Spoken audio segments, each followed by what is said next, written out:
Him. By Richard Stashie. Copyright 2016 by Richard Stashie. All rights reserved. Story by Richard Stashie. Polishing and buffing by Oken.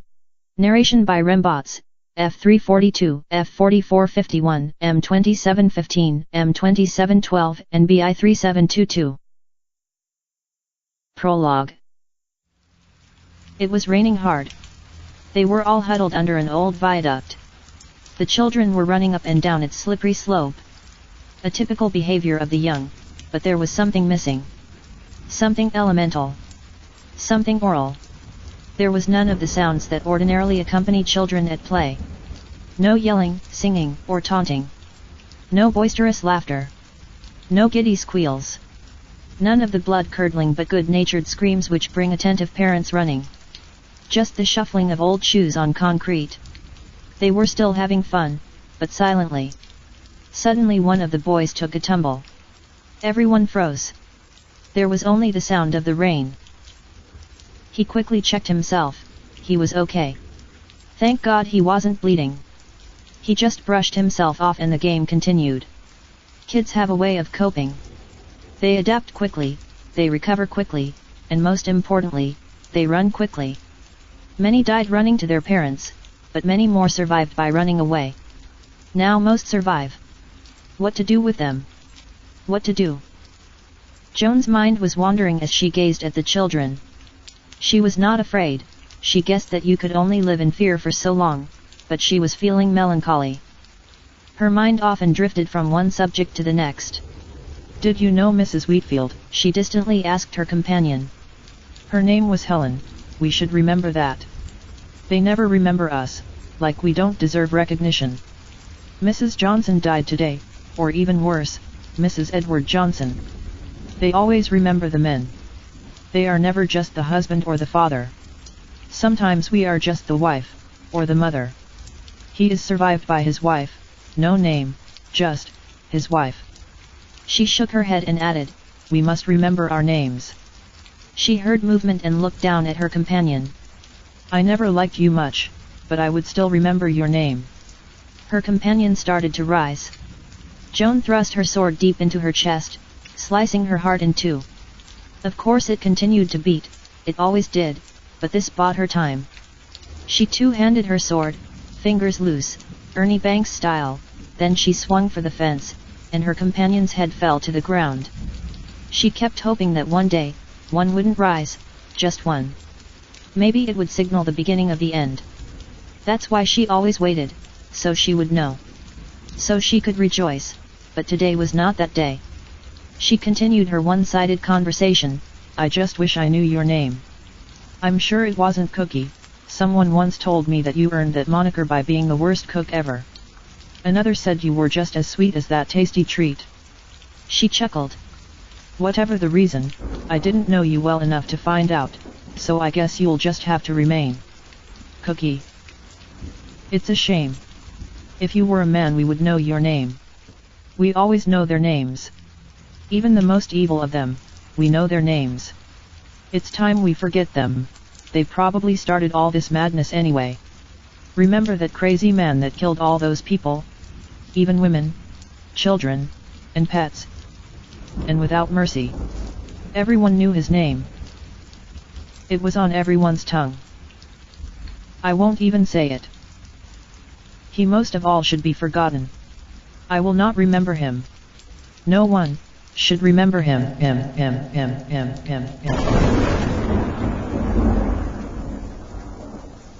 People can be so vain, except when they see themselves being stared at, from a mirrored reflection in another man's face.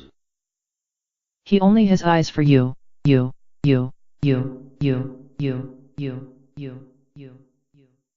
He loved wearing the mirrored shades, especially when he was at the train station. The aviator-style glasses not only covered part of his face, they also helped distract from his true identity. Nancy Short saw her twin reflections, not his face. No one ever saw his face. He was an invisible man. Nancy was having a bad day, which made her a very unhappy woman. She was aggravated because nothing was going right. First the stupid car won't start and I have to take the train. Then I get to work late and miss an important meeting. Then I decide to save time and eat lunch at my desk. What could go wrong with that? I drip mustard on my skirt and I don't notice until I leave work. What kind of fool puts that much mustard on a sandwich? Then my crazy ass boss asks me to stay late and I end up taking the train at creepy time. What's next? Mark better be at the station when I get there. As you can see, her mind was preoccupied with being tardy and forced to take the train. She hated the train, not only because it was full of creepy people, like the man with the mirrored shades, but because she really hated to wait. Time was precious to her, so seconds felt like minutes. To distract herself during the wait, she exhibited 3 bad habits, the first of which was to peek at the tracks, then glance at her watch, shake her head and sigh. Everyone knows this makes the train come faster, so she did this every few minutes. Her second was fussing about the stain on her skirt. The man knew it was inappropriate to stare, but watching her fuss was what had attracted his attention. Her third bad habit was how she mechanically rotated her lifeline. She would rotate the lethal band around her neck, without any thought. It was pure habit, and for some strange reason, he found it enticing. After each rotation, she would peek at the tunnel, then at her watch, shake and sigh. She slanted her head and took another look. It was frustrating, the tunnel was dark. Her watch told her it was nearing 7 o'clock. She emitted a long sigh, before rotating the lifeline again. Incredibly striking. Very sensual. Under normal circumstances, their paths would never have even crossed. She would have been home by now eating dinner with her family. Since he typically lurked at these late hours, he would never have seen this dessert on legs. And if it wasn't for the stain on her skirt, he would never have even noticed her. Just a few small things, that equaled one big thing, for Nancy Short. This mustard stain attracts the attention of the weirdest people. Like that freak wearing those mirrored shades. He was sitting across from her, motionless, yet she could feel his gaze. She thought he was way too creepy, so she made every effort to avoid eye contact. She made another unsuccessful attempt to scratch out the annoying stain, a failure that forced her to huff another rude sigh, and to lean closer to the infection awareness poster. The poster depicted a zombie, while asking the reader, "Have you gotten your antitoxin shot this year?" Oddly, someone had drawn a thin mustache and monocle on it. It was both funny and dreadful. It was dreadful because the graffiti was incomplete, the zombie needed a top hat. A few minutes later, the train rolled into the station, right on time. The stranger followed her silky sexy legs onto the train. He chose to sit at a slight distance, but he made sure he was facing in her direction.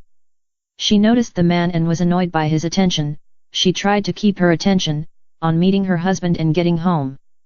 It was a long day and she wanted to relax with a nice glass of wine, or maybe even 2. She kept staring out the window, making sure to avoid eye contact, but after several minutes of staring at the subway wall, and the lights as they flashed by, she glanced at the man and felt a chill, which sent a shiver down her spine. People can be so vain, except when they see themselves being stared at, from a mirrored reflection in another man's face. He enjoyed her instant disgust, it almost made him slip the pretty girl a smile. His eyes targeted her body and he snapped a few pictures with his specially designed glasses. Then he snapped a few more, this time peeling back the layers and layers of clothing. The gadget used an advanced form of X-rays. It was a highly classified secret, a useful tool, and a fun toy. Her hidden beauty added more excitement to the stalk. He figured that with a little creativity, he'd craft this miserable worker into a living dream. His dreams were stolen, the ability to dream lost forever. His fantasies were removed, and sometimes it was hard for him to access his memories. This was done on purpose, and it angered him, especially during the twilight hours. Most ordinary men needed 6 to 8 hours of sleep, but he could no longer sleep, so he was no longer an ordinary man. This was a side effect of an operation, and it transformed him into a greater being. It was a newly devised technique, thought to be less devastating than the traditional methods, but he was the first and last to be given this gift. The intent of the procedure was for him to maintain his superior intelligence, while stifling the madness. The government saw his intelligence as a greater good. They thought they could use him, maybe even learn something from him, but he refused to cooperate, so after a short time, their interest in him waned. In less than a year they deemed him useless. Of course at that time, no one had foreseen the zombie invasion, or imagined the need for the Lifeline device. Who would think that a simple band around the neck could control the problem of a zombie uprising? He saw Nancy as an unpolished gem. She wasn't flashy or whorish, she was a worker. Her suit had clean lines and her skirt dropped perfectly past the knee. She never smiled, but he thought she was cute trying to avoid eye contact, while absent-mindedly rotating her lifeline. Even though she displayed a few bad habits, none were as bad as the unfinished graffiti, so all would be forgiven. He would even forgive her for slouching against the window and daydreaming. It caused her hair to slide across her forehead and rest above one eye. She crossed her legs, which caused her skirt to rise up past her knee. This made him frown. He also didn't like that she was wearing granny panties, which the X-ray specs did an excellent job of exposing. All trivial things to be sure, but it was usually the trivial things that annoyed him the most. The train made its next stop and 16 spewed on. They were loud, aggressive, and they were all wearing Jonathan E shirts. Jonathan E was some hotshot in a meaningless sport, specifically designed to keep the people's minds occupied. Sure, there was more to it than that, but he didn't see it as anything but a distraction from reality. The teens were just being teens. They were standing in the middle of the train, talking about tomorrow's game while blocking his view of Nancy. They were thunderous and rude as they buzzed around like flies. He could easily swat them all, but not tonight. Tonight his mind was on other things. Tonight was for him. Tonight he was going to dream. Besides, the X-ray specs did an excellent job of bypassing all that rubbish. For years people tried to push for a monorail system. It would be faster, newer, and it would distract from the horrors that walked outside the megacity. Instead the government settled on the classic third rail system. They claimed it was because they were in a rebuilding mode and couldn't afford to invest in a new system, but that was a cop-out. The truth was, they were always in a rebuilding mode. They had been rebuilding for almost 20 years. And they had gotten cheaper and lazier each passing year, so they decided to reuse the old rails. Bureaucracy at its finest. The key issue was affordability, at least that's how it was explained to the general public. There is already a third rail system, so obviously it will be more efficient to clean and repair the existing system, than to manufacture an entirely new one. The man was actually very happy with this decision. The system was opened quickly and he was once again able to collect his rewards. He also didn't want another big push on society, because that could complicate his personal activities. And when the acting government did anything, it became a big push. For example, the Lifeline project was a big push. The technology came along quickly, but it took years for the citizens to accept the necklace of death. To coax them into accepting the device, they had to develop a series of safety measures. The fools demanded that the device be foolproof. Yeah. He smirked. Foolproof human activities are like putting a condom on a dog. But the safety requirements were met, and for good reason. If people were afraid to wear the device, the project would fail. He considered it like offering a gift for riding an escalator, not necessary. If people wanted to be safe, everyone had to wear the device. He was forced to play along, because the humans were too stupid to understand this simple concept. To ensure that the lifelines could not be activated by a random event, they included many fail-safe features. Of course he had no fear, his lifeline was not real. The one that he wore served a different purpose. They also needed to prove that the acting government would never use the device to decapitate people for political gains. Seriously, like the acting government would place a white band around your neck and decapitate you whenever it felt the need. That would never happen, or would it? Some in power found this idea very tempting, but the overseeing government rejected the idea. For this reason, many secrets were kept. Most people found the concept frightening. They would find it even more frightening if they knew he had the power to activate the device. This power was beholden only to him, not even the acting government knew such a device existed. He needed this dark secret to cultivate and manifest his dreams. He often considered the humor of his curse, how it worked both for and against the acting government, especially during those dark days of horror and unrest. While the simple mortals were dreaming, he was working a secret shift, the graveyard shift. At first, most humans were conflicted. They had to weigh the pleasure of safety against the fear of death.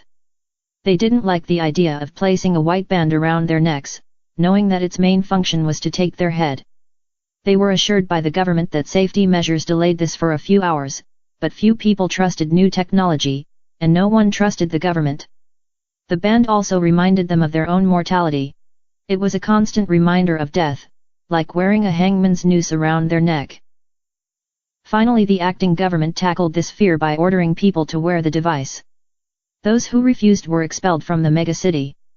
You might ask, how was this dreadful device the answer to the problems of a zombie invasion? The zombie invasion started quickly, but it took several years to turn things around. The antitoxin helped some, since it worked against the botulism poisoning, but unfortunately it was not a cure for sudden death and becoming the undead. To win that battle, the survivors needed to learn to respect life, not their own life, but the lives of their fellow citizens. In theory, the activation of a lifeline would avoid a chain reaction, by ensuring that after a victim was struck down, it couldn't get up and strike down another. It had been prominent in the megacities for almost 15 years. So the citizens were able to rebuild and establish a new form of government, even though the acting government was still the true puppet master.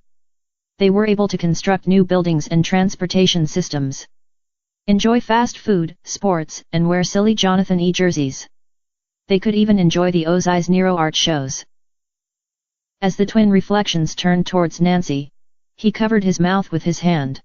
His hand concealed a smile he hadn't planned. I must have this woman. She will be mine.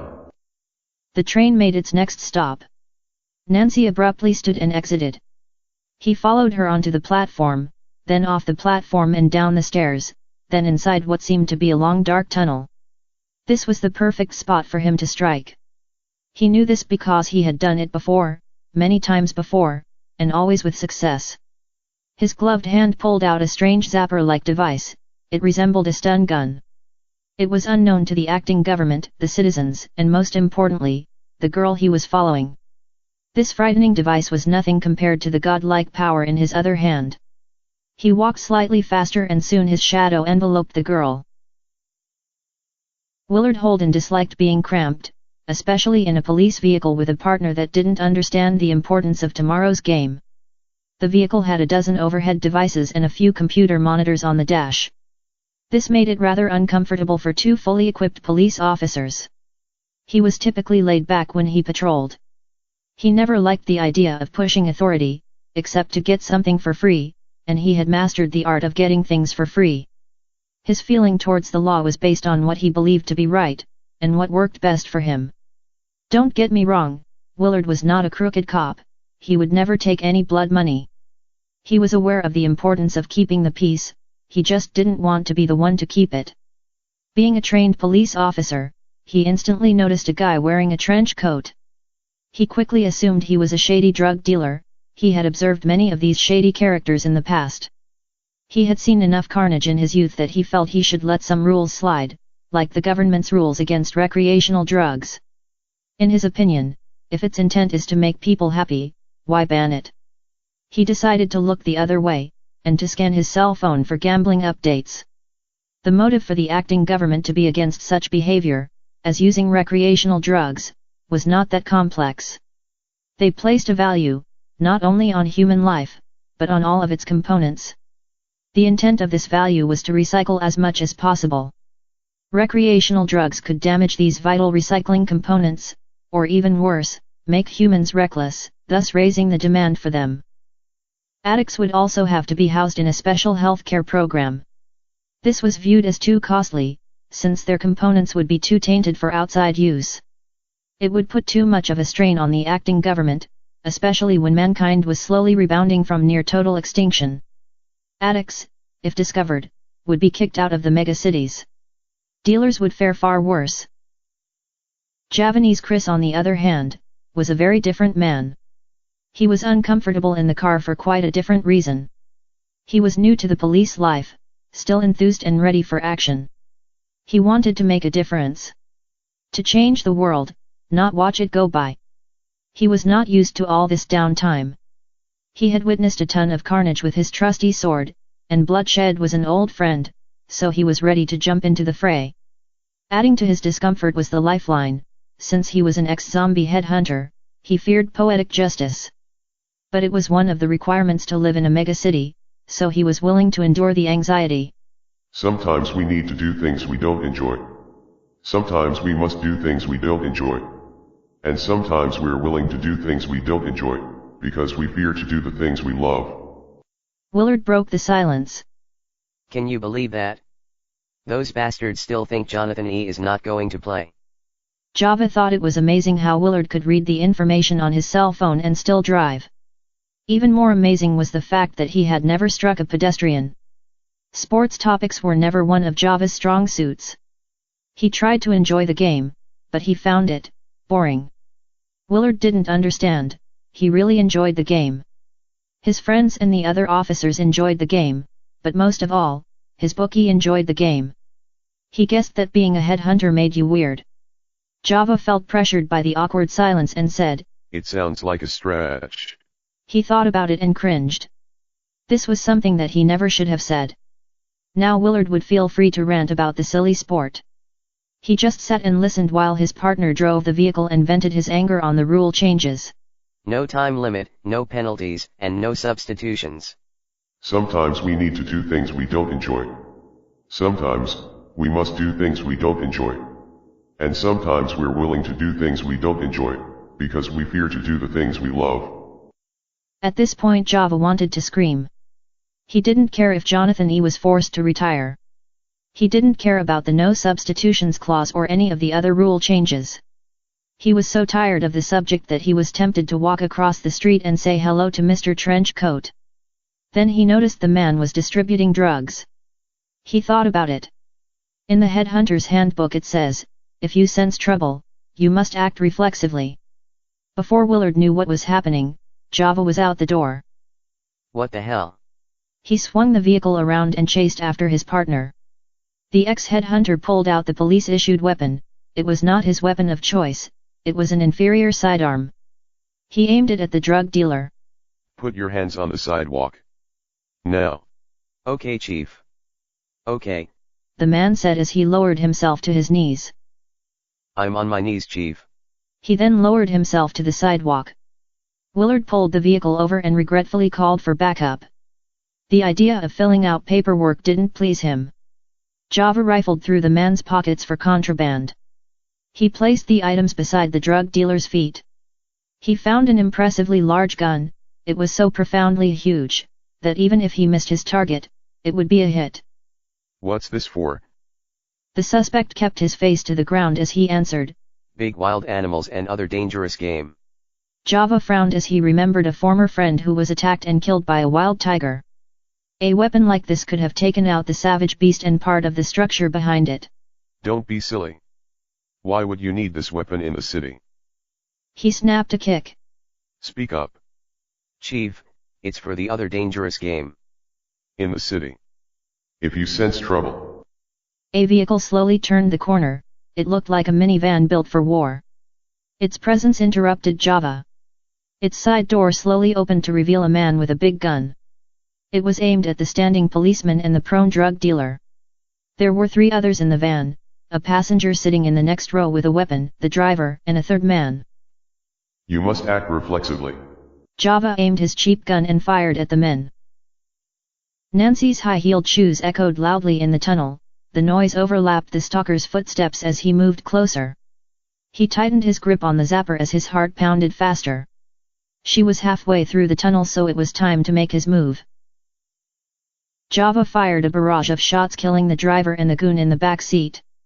The other 2 attempted to return fire but were interrupted as Willard crashed the police vehicle into the van, killing the man in the front seat. The surviving goon made a quick exit and fired a few wild shots as he ran into the station. Java reflexively followed. The stalk felt sexual. This pleased him and the feeling was coming to a climax. He crept up behind Nancy and removed the item from his left pocket. It looked like a glowing crown. The excitement almost made him slip a giggle, but it wouldn't matter now. Now she was his. The surviving goon made a mad dash into the tunnel. He caught Nancy and the man by surprise. It appeared to him that the man with the mirrored shades was about to abduct the girl. The man sensed that assumption from the goon's facial expression.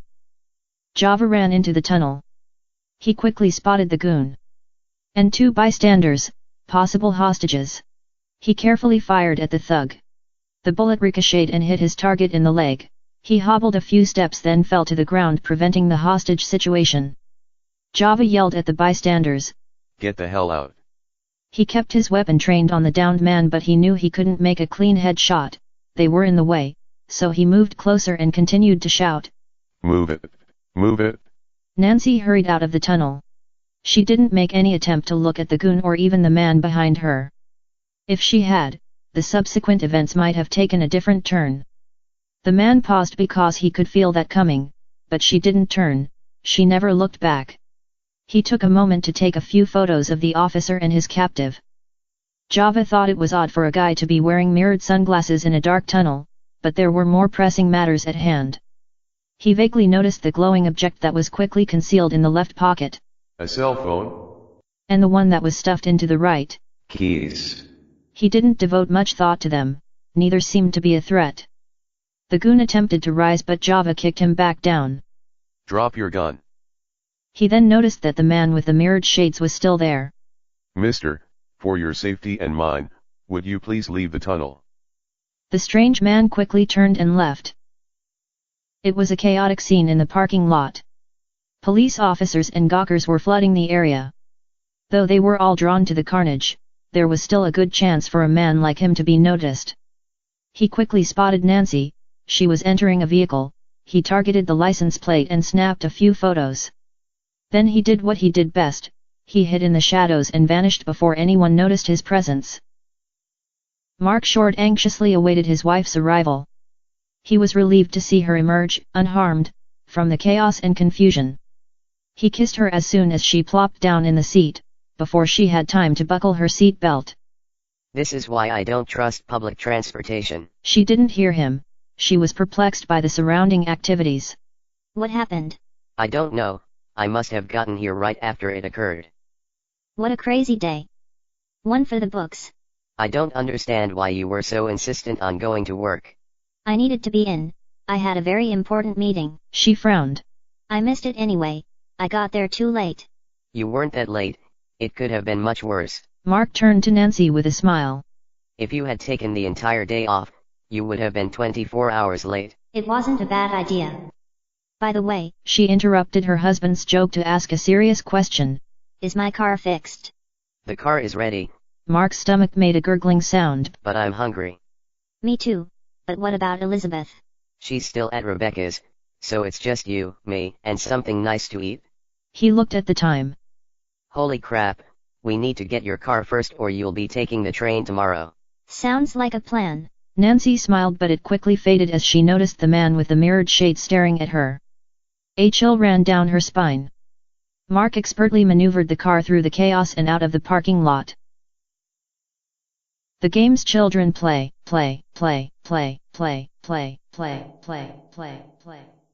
Rebecca's bedroom was typical of a 10-year-old girl's room, except that it was governed by extreme adult supervision. It was mostly clean, except the bed was naked, without its covers. They were tossed into the far corner. This was done on purpose, so they would resemble a mountain. She had no TV or computer in her room. The clothing in her dresser drawers were arranged by colors, from red, to orange, to yellow, to green, to blue, to purple. As were the clothes in her closet. Normally Rebecca would take off her school uniform and wear play clothes after school, but today she was with her wild 10-year-old friend Elizabeth. Elizabeth didn't have play clothes, so Rebecca's father felt it was okay for his daughter to wear her school clothes. Both girls had been playing for hours. A radio-controlled Corvette, containing a boy doll and a girl doll, stopped beside the bed. Rebecca was under the bed controlling it. Suddenly a mechanical growl screeched. What was that? The girl doll asked. Rebecca then shifted her voice to sound like a boy. It sounds like a zombie. Another mechanical growl screeched. I'll take a look. Rebecca then shifted her voice again. No, Please don't leave me alone, it's too spooky. Rebecca deepened her voice to sound like a man. Look baby, there's a zombie out there, and I'm a man, so I need to kill it. That's what a man should do. A gross-looking zombie doll came from under the bed. Rebecca controlled it by holding its legs. Every time she squeezed them, the doll would make a mechanical growl and slime would ooze from its mouth. She shifted her voice to sound like a hungry zombie and squeezed its legs while shouting, "Roar!" A male doll emerged from the mountain of covers. It was holding a plastic sword. Elizabeth was controlling it by holding its legs. Each time she squeezed them the doll would shout, "Die zombie!" and its sword would swing with a chopping sound. She yelled, Headhunter Mike, to the rescue. Then she made the doll fly like a superhero. Zoom! It was flying and surveying the area. Then she said, There is no need to fear. Headhunter Mike is here. Rebecca slammed the zombie doll on the hood of the car. She squeezed the legs and slime oozed from its mouth. I'm going to eat your brains. Help us, Headhunter Mike. Elizabeth slammed the headhunter doll on the back of the Corvette. Be gone with you, you zombie pest. Both girls crashed their dolls together. Elizabeth made the hero swing the sword while Rebecca's zombie roared and spewed more ooze. Take that, you pest. The sword touched the zombie doll on its neck, so Rebecca pushed a button to eject its head. This also caused more green slime to lava down her hand. Rebecca exclaimed, Thank you, Headhunter Mike. Elizabeth commented back, sounding like an old man. Not a problem, young lady. Slaying zombies is my specialty. She then dropped the doll and in her own voice shouted, I killed the zombie. I killed the zombie. Rebecca absent-mindedly wiped her slimy hands on the rug. She crawled out from under the bed with excitement while shouting, You killed the zombie. You killed the zombie. Both girls got on top of the bed and started to jump. Then in unison they both lifted their feet and landed on their backs laughing. Elizabeth turned towards Rebecca and cheerfully said, When I grow up, I want to marry a headhunter. She dragged out a long sigh. It would be an adventurous life. Rebecca grabbed her pillow and swatted her friend. We could kill zombies too, you know. Elizabeth grabbed the other pillow and both girls stood on the bed, jumping and swinging pillows. The mastermind behind Rebecca's bedroom, the cleanup, and the organization, was her mother. She worked hard to systematize her daughter's outfits. She also kept the little girl's room neat and clean. For this reason, she would never allow her daughter to play with the zombie dolls. The slime was very hard to remove. Rebecca knew that she would never be allowed to have such toys, so she was delighted when Elizabeth brought them over. Her father wasn't as stuffy as her mother, but he did enjoy seeing trouble. He knew that after Elizabeth went home there would be a tremor in the house. His wife would overreact to the situation and his child would cry. This would force him to take control of the house for the night, becoming the good guy by calming his daughter, and laying the seeds for her to hate his wife a little more. Then he would stress to his wife that she was overreacting. And to make sure she felt bad, he would tell her how awful of a mother she was. She would try to address the situation by offering sexual favors, which he would refuse at first, because she was so awful to their daughter. Then she would beg for forgiveness and he would pretend to give it. It was a game he enjoyed playing, it added some excitement to his dull life. Rebecca's father entered the room and almost smiled when he saw the mess. Elizabeth had brought over a band toy and the two girls were jumping on the bed with their shoes on. They had stepped in the slime and it was everywhere. Elizabeth, your parents called. He caught the two by surprise. Something happened to your mother's car again, he sighed. So they asked me to drop you off. Okay. The little girl jumped off the bed. She started to pick up her toys and place them in her backpack. Rebecca helped to clean up the mess. Then she found that the slime was sticking to the rug and bed. She knew this wasn't good. Her dad cracked a smile. Clean it up, and be quick about it. Elizabeth's house was a few miles from Rebecca's, partly because her mother had received a promotion. It seemed proper for her to live closer to work, so the house was given to her as part of the package. Rebecca's father drove Elizabeth home. The place seemed a little darker than usual. It doesn't seem like anyone's here. He cautiously bent over the steering wheel while looking for movement. Elizabeth instantly noticed her father's car in the driveway. My dad is home, that's his car. She waved goodbye as she went to the door. She couldn't find her keys, She must have lost them in Rebecca's room, so she rang the doorbell.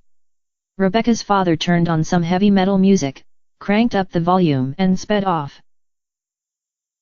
The door opened but no one appeared. The room was faintly lighted so she could see a shadow moving behind the door. She peered into the house with caution. She remembered a time when her father had spooked her from the bathroom and made her pee herself. She really didn't want that to happen again. She had an inspiration for revenge. Maybe, she thought, I could make my father pee himself. The 10-year-old girl jumped around the door while shouting, "Boo!" Suddenly an electrical arc struck her lifeline. It lit up and made a noise, alerting her that it had been activated. Her eyes went wide as it quickly took her head. The door slammed shut.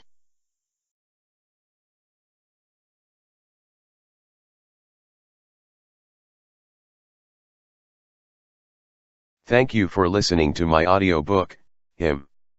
And I hope you'll listen to the next part next week. If you cannot wait, then maybe you could buy my ebook on Amazon. I'll have the Amazon link posted. Naturally, please post any comments, reviews and suggestions. If you like what you heard, please hit that like button. And subscribe, because that would be awesome.